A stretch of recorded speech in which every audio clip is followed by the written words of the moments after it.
Friends, welcome in उपल mathematics. आज हम एक्सरसाइज 1.2 का क्वेश्चन नंबर 11 कर रहे हैं। तो क्वेश्चन हमारे पास let function defined R to are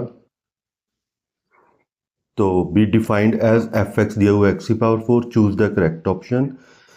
यानी फंक्शन रियल है और हमारे पास function f is 1 1 and onto, f is many one onto, f is 1 1 but not onto, f is neither 1 1 and not onto. यानी it means हमने 1 1 और on to proof करना है और चेक करना है इन चारों में से कौन सी ऑप्शन है। जैसे हमने एक्स स्क्वायर का क्वेश्चन भी कर लिया, एक्स की पावर 4 का भी कर लिया, 3 का भी किया। अब हम कौन सा करेंगे? एक्स की पावर 4 का। तो सबसे पहले हम क्या लिखेंगे? 1 1 के लिए।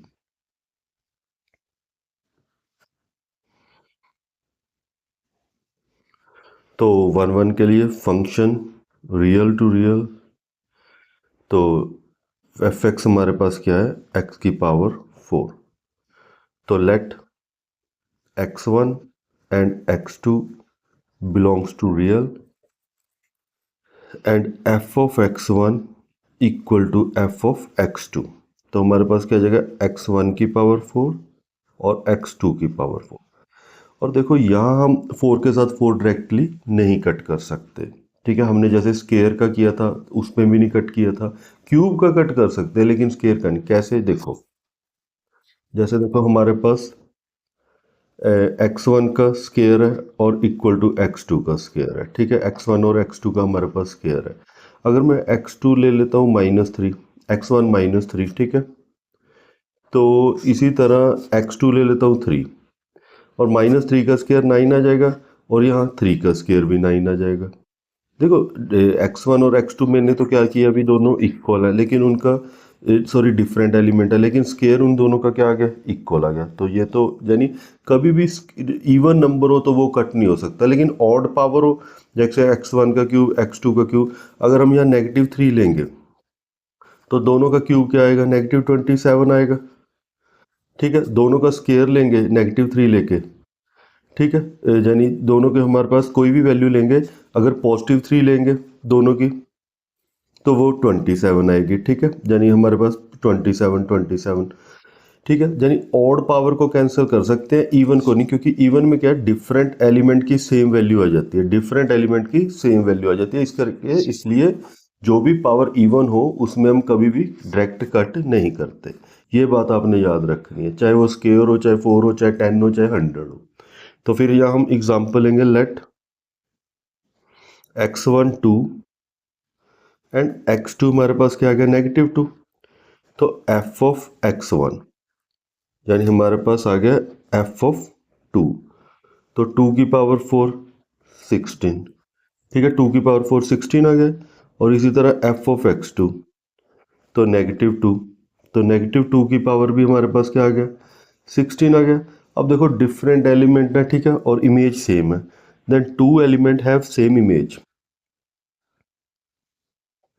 To elements have same image. अगर दो एलिमेंट की सेम इमेज हो देन f इज नॉट 1 1। तो f हमारे पास 1 1 नहीं है। अब हम चेक करेंगे ऑन टू। तो ऑन टू के लिए let y equal to f of x, तो y इक्वल टू x4। तो यहाँ क्या हो जाएगा? y की पावर 1/4 इक्वल टू x। अब देखो हमारे पास फंक्शन क्या है? 1/4 है, तो इसे हम क्या लिख सकते हैं?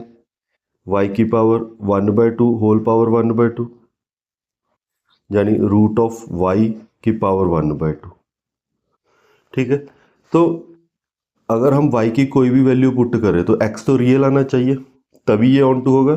लेकिन यहाँ देखो, अगर मैं y की वैल्यू पुट कर देता हूँ -1, ठीक है, जब -3 या -5, तो ये हमारे पास क्या हो जाएगा? इमेजिनरी नंबर में आ जाएगा, क्योंकि -1 रूट में आ जाएगा तो हमारे पास क्या हो जाएगा? आयोटा आ जाएगा, ठीक है। तो यहाँ हमारे पास क्या आ जाएगा? अगर इफ़ y इक्वल टू -1 तो यहाँ हमारे पास हो जाएगा -1 रूट, यानी इसकी पावर फिर 1/2 equal to x. But this is not belongs to real number, ये तो रियल नंबर नहीं है। ये कौन सा नंबर है? ये तो इमेजिनरी है। अगर इमेजिनरी फंक्शन है, इमेजिनरी तो रियल नहीं है, तो देयरफॉर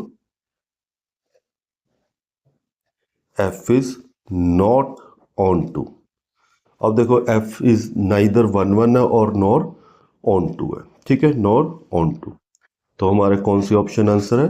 डी ऑप्शन आंसर है, F is neither 1 1 and nor on. तो ये था हमारा एक्सरसाइज 1.2 का question number 11। Thanks for watching and subscribe the channel.